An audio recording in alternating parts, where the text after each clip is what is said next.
ہم بخوبی جانتے ہیں کہ اس دنیا میں مرد اور عورت کی جنس کے علاوہ ایک تیسری جنس بھی پائی جاتی ہے، جسے اردو میں خواجہ سرا، ہجڑا، خسرا، زنخا جبکہ عربی میں مخنث کہا جاتا ہے۔ لیکن سوال یہ پیدا ہوتا ہے کہ اللہ پاک نے قرآن کریم میں اشرف المخلوقات میں شامل اس تیسری جنس کو کیوں مخاطب نہ کیا؟ شادی شدہ جوڑے کون سی ایسی غلطیاں کرتے ہیں کہ ان کے ہاں خواجہ سرا پیدا ہو جاتے ہیں؟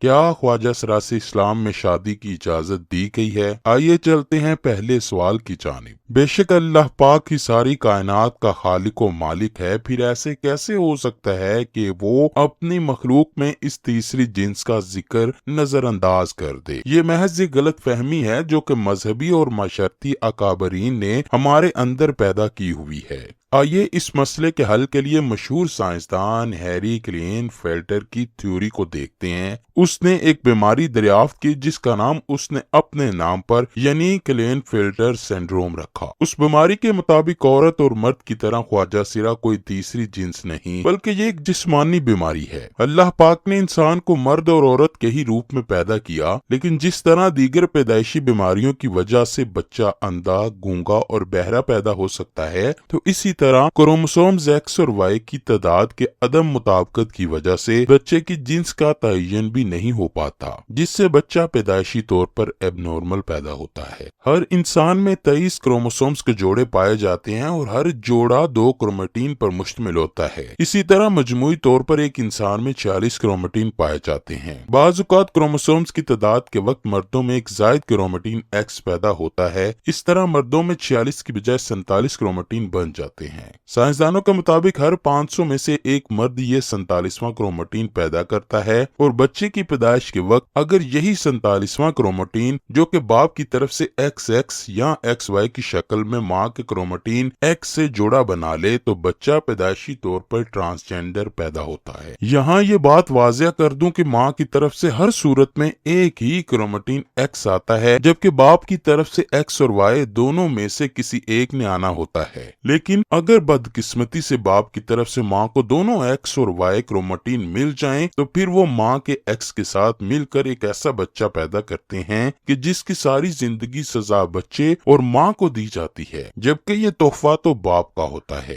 لیکن اسلامی نقطہ نظر سے امام ابو الفرج طرطوسی کتاب تحریم الفواحش میں حضرت ابن عباس سے ایک روایت نقل کرتے ہیں کہ حضرت ابن عباس نے فرمایا کہ ہجڑے جنات کی اولاد ہیں۔ کسی نے حضرت ابن عباس سے دریافت کیا کہ یہ کیسا ہو سکتا ہے، تو آپ نے فرمایا اللہ اور اس کے رسول نے آدمی کو حالت حیض میں بیوی سے معاشرت کرنے سے منع کیا۔ جبکہ آدمی حالت حیض میں بیوی کے پاس آتا ہے تو شیطان عورت کی طرف آدمی سے پہلے پہنچ جاتا ہے۔ اس لیے ہمارے پیارے نبی نے فرمایا کہ جب تم میں سے کوئی بیوی کے پاس جائے تو دعا پڑھا کرو، اور دعا یہ ہے کہ اللہ کے نام سے مدد مانگتا ہوں، اور اے اللہ ہمیں شیطان سے محفوظ رکھ اور ہماری اولاد کو بھی شیطان کے شر سے محفوظ فرما۔ تو اس طرح شیطان انسان کو کوئی نقصان نہیں پہنچا سکتا۔ قرآن کریم کی سورہ شورى میں اللہ پاک اپنی حاکمیت بیان کرتے ہوئے ارشاد فرماتا ہے، بے شک اللہ آسمان اور زمین کی حکمت اللہ ہی کے پاس ہے، وہ جو چاہتا ہے وہ کرتا ہے، وہ جسے چاہتا ہے بیٹے عطا کرتا ہے اور جسے چاہتا ہے بیٹیاں، اور جسے چاہتا ہے ملا جلا کر عطا کرتا ہے، اور وہ جسے چاہتا ہے بے اولاد رکھتا ہے، وہ تو جاننے والا اور قدرت والا ہے۔ ہمارا یہ ایمان ہے کہ اللہ ہر چیز کا مالک ہے، وہ جو چاہتا ہے کرتا ہے اور کسی پر ظلم نہیں کرتا۔ آئیے اب تیسرے سوال کا جواب دیتے ہیں کہ ہجڑے سے شادی کی جا سکتی ہے یا نہیں۔ بات یہاں یہ ہے کہ ہجڑے کوئی الگ مخلوق نہیں بلکہ وہ بھی انسان ہی ہیں۔ خلقی اوصاف کے اعتبار سے ان میں سے بعض مردانہ اوصاف سے محروم ہوتے ہیں اور بعض زنانہ اوصاف سے۔ یہ انسان کی تخلیق کے وہ عیب ہیں جو اللہ نے ان میں ایسے ہی رکھے ہیں جیسے ہم بعض لوگوں کو انسانی اعضاء سے معذور پاتے ہیں۔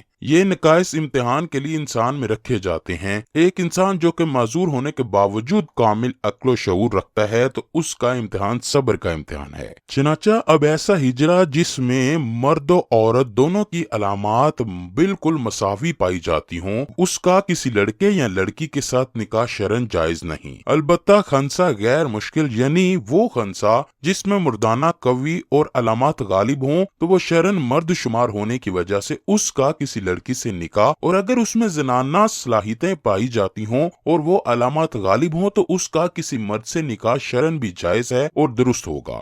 ایک دفعہ ایک شخص بابُل علم امیر المؤمنین حضرت علی کی بارگاہ میں حاضر ہوا اور عرض کرنے لگا، اے امیر المؤمنین، میرا بھائی ایک خواجہ سرا کی محبت میں گرفتار ہو چکا ہے۔ جب ہم نے اس کو اس مکروہ عمل سے باز رکھنے کی کوشش کی ہے تو اس نے اس مخنث سے شادی کر لی ہے۔ اب آپ بتائیے کہ کیا وہ نکاح جائز ہے؟ جب یہ معاملہ حضرت علی کے سامنے پیش کیا گیا تو آپ نے خواجہ سرا سے دریافت کیا کہ تمہاری مشابہت مرد کی طرح ہے یا عورت جیسی؟ خواجہ سرا نے بتایا کہ مجھ میں مرد اور عورت دونوں کی خصوصیات پائی جاتی ہیں، مجھے ماہواری بھی آتی ہے اور میں مردوں کی طرح بھی زندگی گزارتا ہوں۔ حضرت علی نے اپنے غلاموں کو حکم دیا کہ اس خواجہ سرا کی دونوں طرف والی پسلیاں شمار کریں، اگر بائیں جانب والی ایک پسلی کم دکھائی دے تو پھر اس کو مرد سمجھا جائے، ورنہ اس کو عورت تصور کیا جائے گا۔ جب یہ واضح ہو گیا کہ خواجہ سرا کی ایک پسلی کم ہے تو حضرت سیدنا علی نے فیصلہ صادر فرمایا کہ اسے مرد شمار کیا جائے اور اس کے شوہر اور اس کے درمیان علیحدگی کروا دی گئی۔ اسی طرح خواجہ سرا کی وراثت کا بھی مسئلہ ہے، اگر تو وہ مرد کے مشابہ ہے تو مرد کا حصہ پائے گا اور اگر عورت کے مشابہ ہے تو عورت کا حصہ پائے گا۔ افسوس کہ ہمارا معاشرہ جو کہ اسلامی معاشرہ کہلاتا ہے، اس میں انہیں عزت و احترام حاصل نہیں جو کہ مرد و زن کو حاصل ہے۔ اسلام میں قدرتی طور پر پیدا ہونے والے ہجڑے بچوں کے لیے وراثت میں حصہ رکھا گیا ہے۔ اس معاملے میں سب سے پہلے والدین کو شعور دینا چاہیے کہ اگر کوئی ایسا بچہ پیدا ہوتا ہے تو اس صورت میں اسے گھر سے نکالنے کی بجائے معذور سمجھ کر معاشرے کا کارآمد شہری بنانا چاہیے، اور اس سلسلے میں دوسری اور بڑی ذمہ داری حکومت وقت پر عائد ہوتی ہے کہ ان پر جو کام کاج کے دروازے بند ہوتے جا رہے ہیں، جن کی وجہ سے وہ سڑکوں پر بھیک مانگنے پر مجبور ہو جاتے ہیں، وہ ختم کیے جائیں۔ اس سلسلے میں قانون تو موجود ہیں لیکن اس پر عمل کوئی نہیں کرتا۔ بہرحال ہماری آج کی ویڈیو اسی سلسلے میں ایک کاوش تھی کہ ان لوگوں کو وہ حقوق دلوائے جائیں جو کہ باقی تمام شہریوں کو حاصل ہیں۔ میری آپ سب سے درخواست ہے کہ خواجہ سرا کو تحقیر کی نظر سے دیکھنے کی بجائے ان کی بھی عزت اور احترام اسی طرح دیا جائے جیسا کہ معاشرے کے دوسرے تمام افراد کو حاصل ہے۔ اللہ پاک مجھے اور اس ویڈیو کو دیکھنے والے تمام افراد کو کرین فلٹر سنڈروم جیسی بیماری سے محفوظ رکھے۔ کمنٹ سیکشن میں آمین ضرور لکھیے گا۔